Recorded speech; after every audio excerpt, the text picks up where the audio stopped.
Hello and welcome to the Bothering Strangers podcast hosted by Max here. I'm Max here, and today I took a little bit of a different tone, and this is going to be more of a serious podcast. My guests today are Ibrahim, Ahmad, and Amira Mohammed. They are peace activists, Arab Israeli and Palestinian Israeli peace activists in Israel who do a lot of work trying to foster and maintain discourse and peace in Israel and Palestine, Gaza, however you put it. Amira, Ibrahim, thank you so much for coming on. How are we doing? Thank you for having us. Thank you so much for having us. Of course. I feel like before we begin, we should talk about your backgrounds a little bit.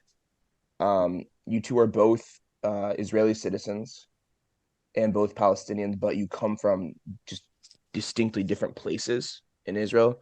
Um, Ibrahim, your family, as you spoke about in your own podcast, Unapologetic, the third narrative, uh, has been citizens since 1948. But Amir, your family, you are a citizen, but you're from East Jerusalem, a region in Israel where most Arabs are not citizens.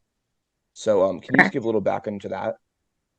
Sure, absolutely. So, both my parents are originally from Hebron, an area currently inside of the West Bank. And we have a saying that everywhere you look, you find someone from Hebron. That's how widespread, and that applies even like outside of Israel and Palestine. So a big percentage of Jerusalem is people originally from Hebron. Um, so um, after the 67 war, there was there was Jerusalem, East and West Jerusalem. The west side was controlled by Israel. The east side was controlled by Jordan. After the war, Israel won the war, and there lied the question of what are we going to do with the Palestinians in East Jerusalem. And because there was attempts to get into to enter into a solution mode, and whether that's two-state solution or whatever the solution might be, the question remained of what are we going to do with East Jerusalemites. So temporarily, supposedly we have temporary Israeli residency, which is a temporary status of living in East Jerusalem with an Israeli ID, where you have the right to you have minimal rights basically.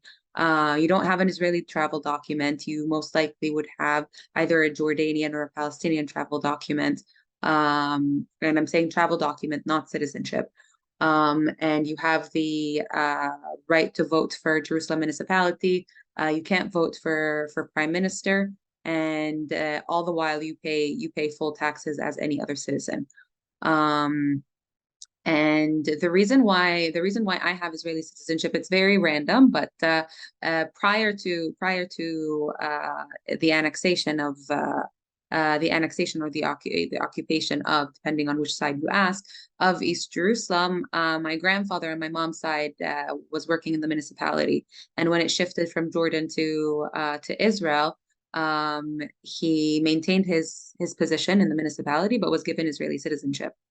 And my mom actually, when she turned 16 and wanted to apply for an Israeli ID, she was asked in Hebrew, and she told me that she didn't understand most of the things. She just said yes. And 2 weeks later, she got an Israeli ID and an Israeli citizenship. And then I got it from her. But just to be clear, like you're in the heavy minority of East Yes, Jerusalem. yes, yes. Heavy, heavy minority. I have heard that prior to October the 7th and prior to the current war, East Jerusalemites have the opportunity to apply for Israeli citizenship. However, they either choose not to, and even when they do, odds are against them. Um, and prior to the war, I saw a statistic that said that more numbers of East Jerusalemites were applying for citizenship, but it is a minority. Do you think? I mean, I realize pre-October 7th more replying, but do you think there is a sense of East Jerusalem has a reputation of being the least pro-Israel part of Israel? So do you think there's a sense of like potentially like maybe like a bit of like a traitor feeling if you go, or is it Is it frowned upon if you apply for citizenship, or is it like socially acceptable? It's not something you flaunt, um, because like my father applied for it for years and he only recently got it. Um, you have to like there's a process. The process is very scrutineering. You like officials from the from the municipality have to visit your house continuously. You need like correct measurements. So it is in a way very complicated, very long process. Sometimes it costs a lot of money. So that might be a reason why people don't want to apply for it. Um, and no, it's not something you flaunt in with. It's not something that you say, oh, I applied. Like it depends on the family. Um, but usually it's frowned upon. But it has been getting more, like I said, it has been becoming more of a thing in East Jerusalem. And when it comes to less, Ibrahim, what do you think? Do you think East Jerusalemites would inside where your question, Max, was excluding the West Bank and Gaza Strip, right? Yeah, in Israel proper. Ibrahim, what do you think?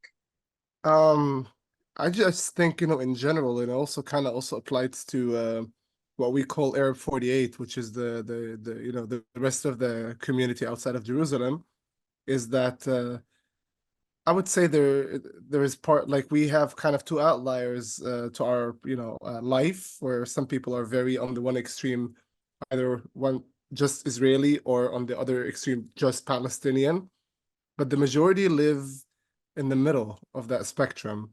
There is a very complicated relationship with the state and on a different level for East Jerusalem, because East Jerusalem is also they're not citizens, they're just residents, and also East Jerusalem in the potential two-state solution would be part of on the Palestinian side would be part of would be the capital of Palestine.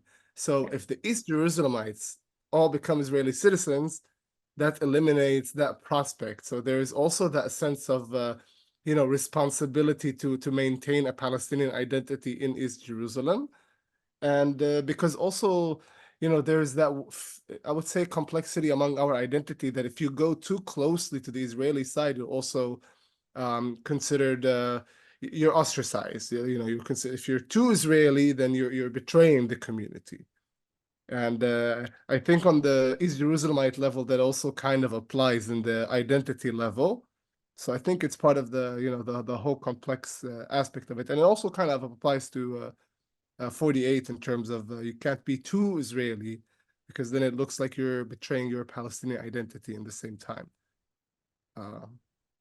But our identity really is kind of mixed in the middle, I feel, and your situation shifts honestly on that spectrum, even for an Israel, like somebody for 48 or East Jerusalem, if you encounter a policeman, for instance, and you have a really, difficult experience, you're going to shift on that spectrum closer to the Mhm. Palestinian side because you feel, what you're getting from the Israeli side. And that for you is a portray of the state as a whole. But if he was really nice to you, it also sticks to your mind and you also feel a little more comfortable about, that there is, aspect of you living here that you are getting some security and, some people can help you. Um, but you can't push too far to that side. So like there's all that these complexities within the identity, I feel. Yeah, the point that you made was actually what I wanted to add. The fact that it's not just a perception of losing Jerusalem as a capital, it's the actual acts that Palestinians see on the ground. They see um, what is called the Israeli settlements in East Jerusalem, whether that's Pisgat Ze'ev or other settlements in that are called settlements. Israeli presence basically in occupied East Jerusalem, or clashes each and every Ramadan, which is the holy month for Muslims, breaches in Al-Aqsa. There is um, the marches, and right now we just saw a request of the religious, I would say, extremist community in Jerusalem wanting to march through Damascus Gate. And usually these these marches come with extremist chants such as "death to Arabs," insults to Muhammad the Prophet. So it's not just the perception; it's what's actually seen. And there's also heavy, in comparison to 48, to 48 Palestine, 48 Israel, whatever you want to call it. In comparison to that, there's heavy military and police presence in East Jerusalem. So you feel like you're losing Jerusalem. Yeah. I do want to come back around to this, but just for additional context, uh, Ibrahim, you're not from East Jerusalem. You're from an Arab village in Israel, and you as yourself have just you as yourself have said are Arab 48. Can you describe that real quick, just for the viewers? Yeah, so I come from Nazareth, originally born and raised in Nazareth, which is the largest Arab city in the north, and the second largest in general Arab one inside Israel. And we, as a community, it's basically the community that was inside. The reason why we call us 48 is because after the 1948 war and the establishment of the State of Israel, we were the community that was inside the State of Israel, and we remained. Some of the community fled, some have been killed, some have been pushed out, and there are so many different things that happened in these at that time, but not everybody left. Some people stayed, and that's our community. And the Palestinian peoplehood became divided in that time, where we had uh, Gaza, West Bank, East Jerusalem, 48, which is Jerusalem is also referred to as 67, 48, and then the refugees. I mean, my family could have been, refugees as well. I mean, my grandma was actually born in Ramallah. If they stayed there, we would have been West Bank West Bankers. Palestinians. And then they were on the move, on the march in 48 towards Lebanon. But they stopped on the way and realized that Tehran, where a village where my family resides, was a place they can go back to because there was no fighting there. So they stayed there, but they could have, just as much became refugees in Lebanon. So that's part of our story. And that's why it's part of the complexity of our identity, because we are part of the Palestinian people, but we remain inside Israel. And for about the first 8 years, I think it was, we were under military law, martial law. People couldn't leave their communities without, authorization and things like this. But after this, at the end of the 50s, we were given full citizenship and became full citizens of the state. The majority of our community resides in their own communities, mainly Arab villages and cities. But some people in the community also live in mixed cities like Haifa, Tel Aviv, and others, but in smaller numbers. But we're talking about 20% of the Israeli population, over 2 million citizens. And about from that 20%, about 18% is Muslim and 2% is Christian. And so every fifth person in Israel is an Arab, and has that complexity of identity between Arab, Palestinian, and Israeli. But we are referred to in the state as Israeli Arabs, which eliminates part of the identity that we have as a people on a peoplehood level, because the word Palestinian in Israel is considered a political statement. It's not a peoplehood level. It's considered what a Palestinian would be, in the very, generic way, a political entity that wants to change this state to make it Palestine. That's the perception of what Palestinian is, instead of a peoplehood, a culture, a language, a common history, and that we want to also be recognized as a people within the state, because the state is also complex for us, being Jewish and democratic, and we're not Jewish. So I think, it's important that we have a mutual recognition, which is something that we're struggling with, to recognize the state, but the state also needs to recognize us as a people. How can we recognize its complexity without the state recognizing ours? And that's, I think, part of the the challenge of our relationship with the state in a very broad level. Do you think people in the West are even aware of Palestinian Israelis in terms of just like, or do you think because it feels like I know this because I've been to Israel, but it feels like if you're in the West, it's just like, oh, it's Jewish in Israel and it's Arab and Gaza in the West Bank. So I'll even, surprise you even more. I did my freshman year of college in the American University in Cairo. And when I went to campus, the younger Egyptian crowd, the young people, the people in my class, also were shocked, a lot of them, that there is such a thing called Arabs inside Israel, our immediate neighbors. So I'm not surprised that in the world we're not recognized, which is part of the work that I personally try to do on my own advocacy to put our presence more known. Because so far we've been considered sort of like a byproduct of the conflict and a non-existent entity and not discussed. And I talk about it a lot, and Amira knows, my perception of how we are actually the key to this conflict. Because we're both, we speak both languages, we live, uh, both realities at once in a way. And we have the ability to understand both sides and convey these things in order to actually reach a solution. I think it can come from our community. We have a big role to play, in my opinion.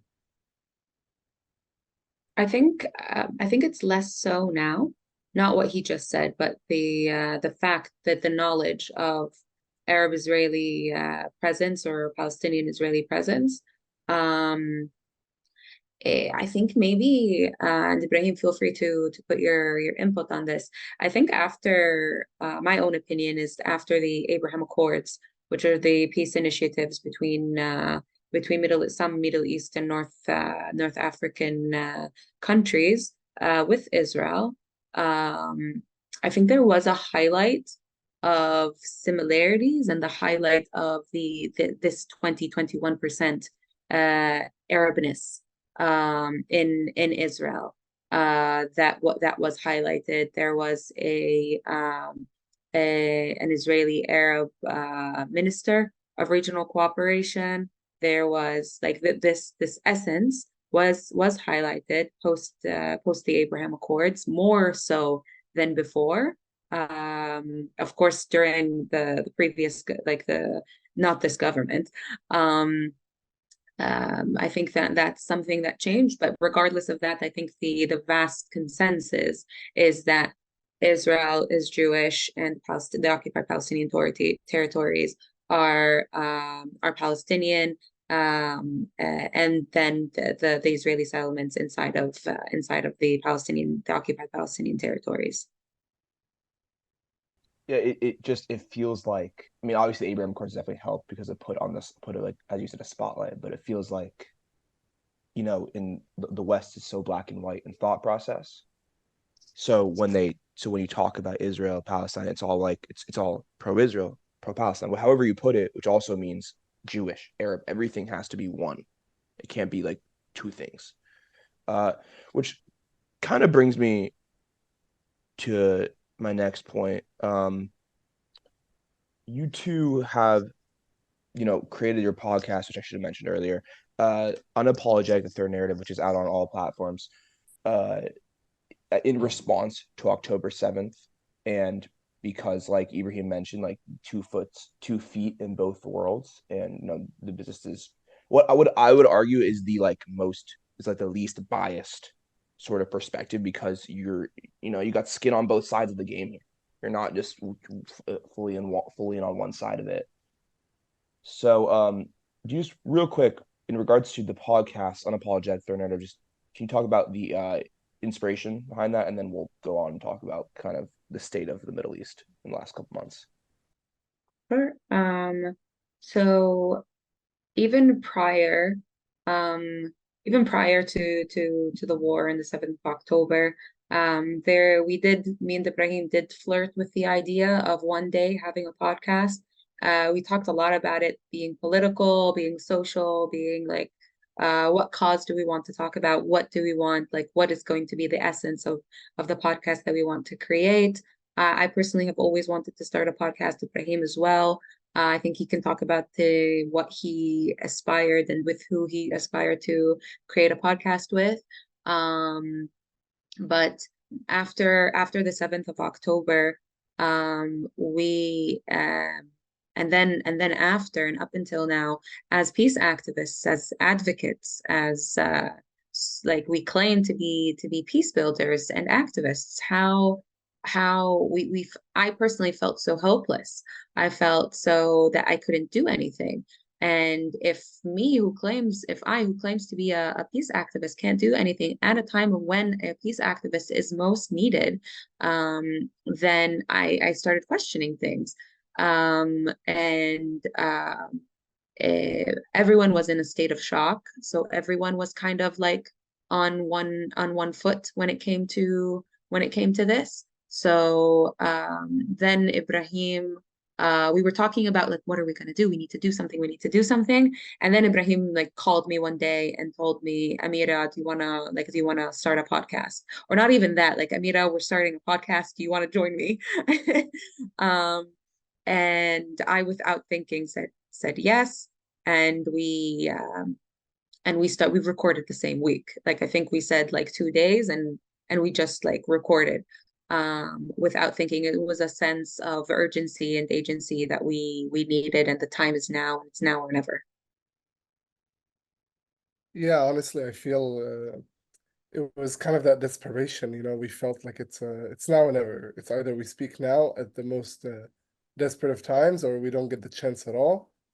Because it can go just the other way, and it can just get more and more extreme. And we had something to say, and we wanted to say it, and we've been wanting to say it for a long time, but now it felt like this is the most needed. And it for us, it needed to be some people ask us on the podcast why to bring also an Israeli voice, to bring another element to the complexity. But our sense of urgency is to come as Palestinian voices that are advocating for peace, that we don't need anyone, on to speak, to show that we need, any support in order to bring our voice out there.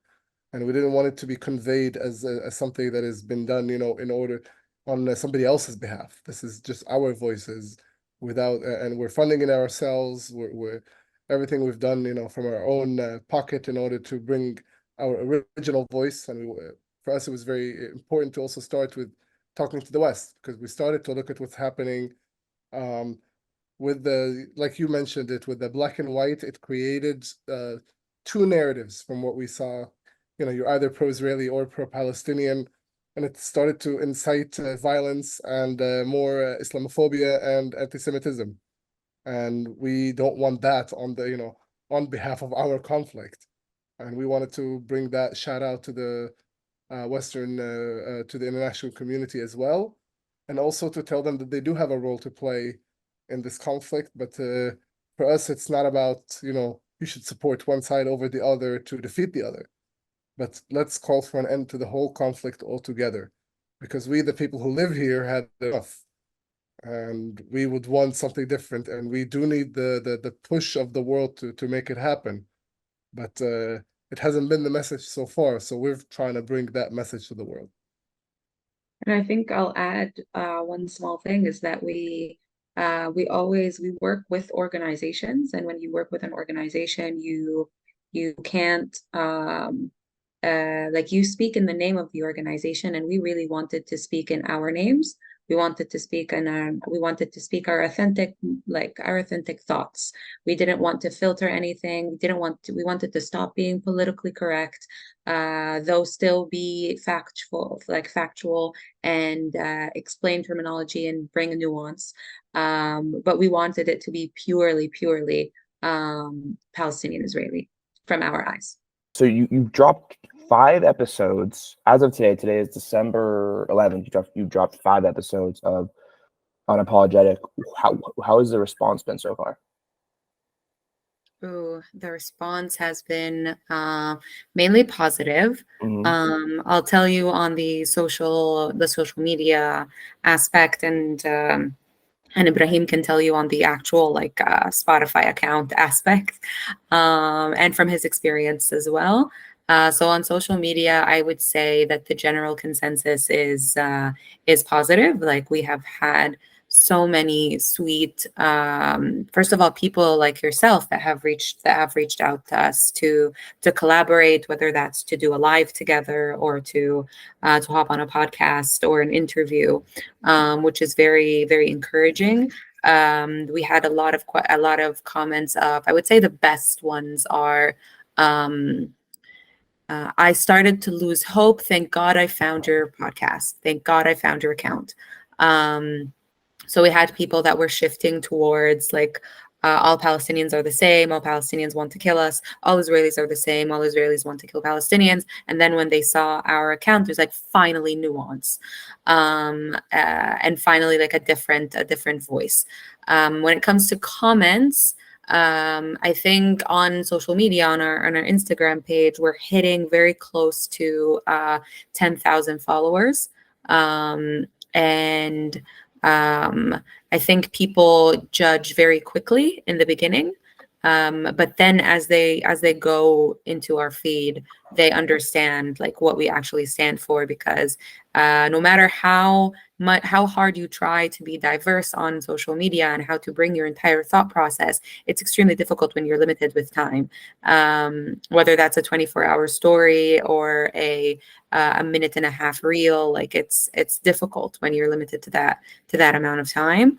And the attention span of people is also very like it's Yeah. we're losing them. Yeah. So people just see what they want to see, they hate on what they want to hate. But even after like a few hateful comments, we respond and we refer them to the podcast. We refer them, and we have other people also advocating for us that are fans of the podcast, that tell them like, hold up, they talk about everything that you're addressing. Like they're not hating on only one side, and they're not praising only one side. So I would say mostly positive, but you always have haters. If you don't have haters, then you're doing something wrong.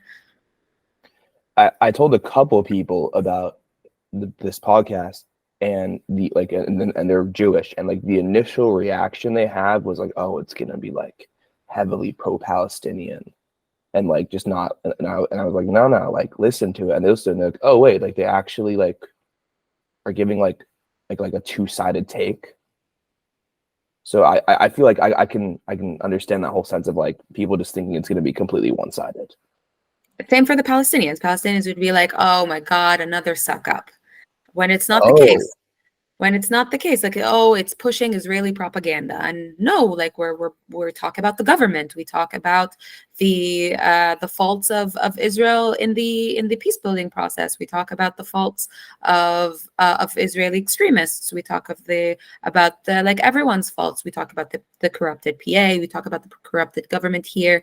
We talked about Israeli Jewish terrorists, Palestinian terrorists. We talk about we bring like when we feel like we fucked up, we say that this is a fuck up.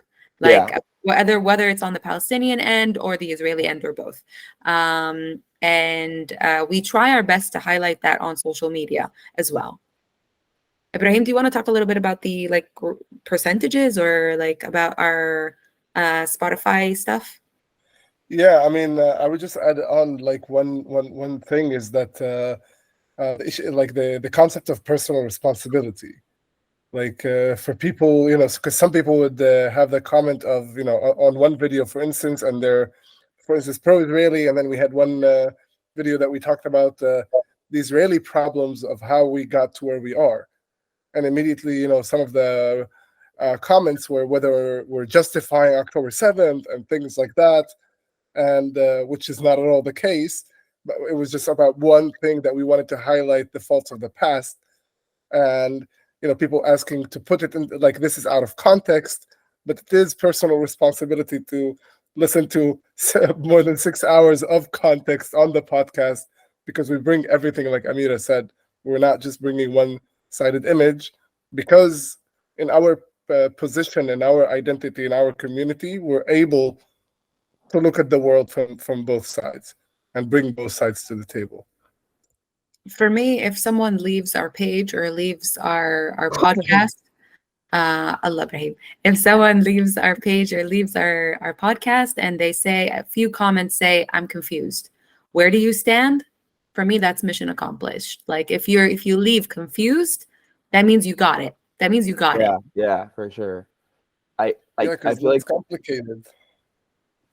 yeah, and I feel like much of it comes down to like especially in my part of the world in the West, and increasingly more in 2023, there's this concept of like it's just all at black and white. So it's like you can't people just don't think you can be pro-Israeli and pro-Palestinian, which just means at the end of the day you really want peace, I would argue, whatever that looks like. But it's like it's just like it kind of breaks so many people's narratives when you blame both sides, when you put accountability on both sides.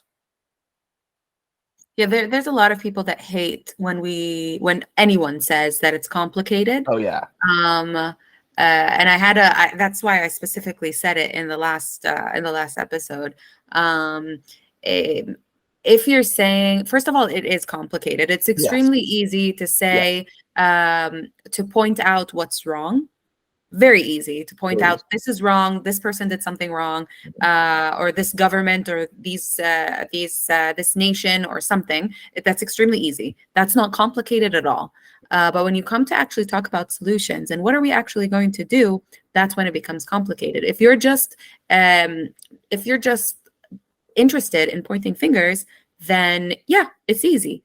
But if you're actually living it and actually want to build towards a solution, or at least better lives for both people on both sides of the border, then it is extremely complicated, given the history, given the complication of land, given the complication of identity. It's very complicated. However, if you're saying that it's complicated in order to simplify, that it's not complicated. No, sorry. If you're saying that it's complicated in order to not talk about it, that's it's complicated. Let's not delve into it. Or it's complicated to call out, like if you're saying about the 7th of October and you're saying that that's complicated, or if you're saying that the settlements that's complicated, or anything that is actually black and white that you can say what's right and what's wrong, then that's where I would say that people are right by saying that you shouldn't say that it's complicated. I hope that makes sense. Yes, well, it makes sense to me at least. I think that it's interesting because this is an incredibly complicated like region and conflict, and the British and the French and colonization. Like there's so much history here, but it's also like whenever people talk to me and they're like, "What do you know about it?" I'm like, I don't know much, I'll admit. But what I would say is don't listen to people who act like it's like it's not complicated.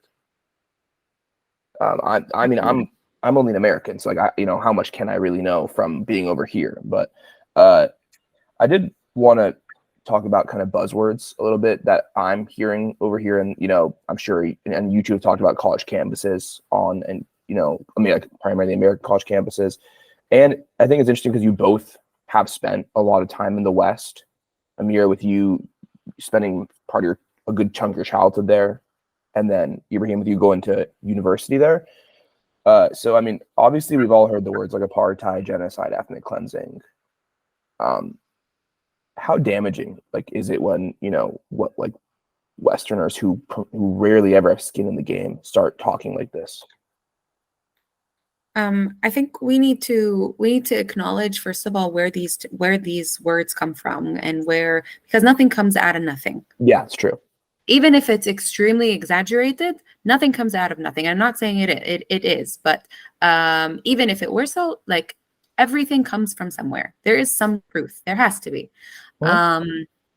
And so when it comes to the word apartheid, when it comes to everything, ethnic cleansing, the elements of these things exist. Things that happen in Israel and in Palestine, either in the past or currently, that do lie under the definition of apartheid, that do lie under the definition of ethnic cleansing or collective punishment. These things exist, and no one can deny them. However, there are things that don't lie under these definitions of this terminology, that don't debunk the bad. They don't debunk the bad. Like, you say that it's apartheid. There is apartheid. Go to East Jerusalem, you'll see apartheid. Go to Hebron, you'll see apartheid. Go the entire checkpoint system, and it's an occupation. It's not, there's no such thing as a moral occupation. Sure. But to what I personally don't like is to compare it to other conflicts and to say that the same word, how it applied there, is exactly what it's happening in Israel and Palestine. That is not realistic, and it doesn't do that other conflict justice or the current conflict that we're talking about. Because then when I talk with you, if I was very much it's apartheid and you were anti-it, then we sit down on the table, actually dissect what apartheid means, and we forget the actual conflict of Israel-Palestine, which is what we were supposed to be talking about. So terminology is extremely important for us and to the West. I think for the West more so, because there's this obsession with being very politically correct and not to offend anybody. That has been taken to, if you ask me, to an extreme. I'm not American. I know this is going to be sound like no, you're right. Most Americans would agree with you in that. But I think these words should be highlighted. Like I said, there are elements of everything that you listed and more. But it shouldn't be used lightly. Like, you should actually know what you're talking about, where in the region, and the history. And I'll add on top of that it should not by any means be used as an excuse to dehumanize one side over the other, such as the word terror and terrorists for Palestinians, or the word occupier for each and every Jew. It just doesn't help the Israeli-Palestinian cause whatsoever, and it doesn't help the Western world also. Ibrahim, do you want to add to this, or? Yeah, I mean, there's a lot of elements that Amira talked about, and I would highlight at least it's important to like Amira said, to differentiate different realities. Like the reality of Hebron and East Jerusalem is not the same one of the north of Israel, where the majority of the Arab community lives from Arab 48. But not to say that we don't have discrimination and challenges, but it's not a system where it's an apartheid system where, Hebron, the city is divided. People have different buses. There are checkpoints between the sides of the city, all of these things. And these are not the same where we live. I currently live in a mainly Jewish city. My roommates are Jewish, the neighbors, and even when I lived in Haifa, like one neighbor was Arab, one was Russian Jewish, another was Moroccan Jewish, and that was the whole building. And people were from different places and different, from different backgrounds, and that's also exists. And people don't even understand that also, these realities exist, that we all, we can also be friends and to join each other on holiday events, which I've done with my Jewish friends, and they came to mine. So it's important to, also show that there are other reality that exists beyond the reality that is portrayed. And one of the issues that I also think it's important that Amira touched upon it is the issue of how terminology is used. And for me, one of the problems of it is that it's used sort of for a morality standpoint, in order to justify your own morality and being pro one side over the other. So you want to justify or neglect a term used by the other side. So you either portray as, all Israelis as the colonizers and, that they want to exterminate Gaza, or on the Palestinian side to, take back Palestine with any means necessary, and to celebrate October 7th and all of these things. So I think these are the problems of the terminologies that are being created, and the perceptions that come with them. And what we've tried to do is combat these things, to talk about, some of the peace act. Like, there was a question that was given to us before about why do some of the Palestinian peace activists are using the word ethnic cleansing or genocide. And I actually I don't think that it's been used as ethnic cleansing. It's only been on genocide. But there has been a use of ethnic cleansing as well. Yeah, but I'm saying from the peace activist community, the Palestinian peace activist community, I don't think they've used that, but they did talk about genocide in the current war. But and I asked a couple of them, and the answer was, well, we want to, the situation is dire. People are also dying on the way down to the south. It's, people are effectively dying from the situation, from the war, from the collective punishment. And also, at the same time, we would rather call it out now before it actually happens. It So that's honestly also makes another sense. concurrence. It honestly makes sense. Like you're not gonna call for genocide. You're not gonna call like a genocide is something that you talk about in the future about something that happened in the past. It makes sense that their argument honestly makes sense. We want to And what call we're it out now before it actually becomes the full yeah, thing, and then it's too late. But the only problem is that it's been used to black and white the yeah, situation, and to put yourself on one side over the other, and to make the other side as like Amira said, to demonize and dehumanize them, because it's not the case. yeah, There are a lot of people that want to just live, and that simply just have good life, like anyone else, to put their kids in good school, travel, have their own state where they feel safe and comfortable, and that's it. But we've been too quiet, I think, as what we say, the silent majority, for a very long time, and the extremist voices have taken control, and it's also reflected in the world now too. So we need to be louder voices than that. yeah. And of course, all of this isn't by any means to undermine what's going on in Gaza and the brutal, like we said, collective punishment. And again, like we said, we can understand why people are calling genocide, because the images that are coming out of Gaza are absolutely horrific. No child, woman, or man should be going through that, let alone watching it happen in the West or here. They're like our neighbors, and we're watching what's going on. Um, and it's even worse. Like I have friends in Gaza. It's even worse than what we're seeing. It's not. It's not. Um, I know the demonization that's happening, and how people are trying to debunk it, and the essence of the most moral army in the world. I beg to differ. What's going on is absolutely indescribable. I really don't have the words to describe the situation that our friends and brothers and sisters are dealing with in Gaza. Because there's a feeling of vengeance, I feel. I have one friend who was called to the army, and he called me, and he was like, Ibrahim, we failed. And it kind of broke my heart, to be honest, because he was telling me, people around me are saying, like, we're going to go in and we're going to kill Arabs.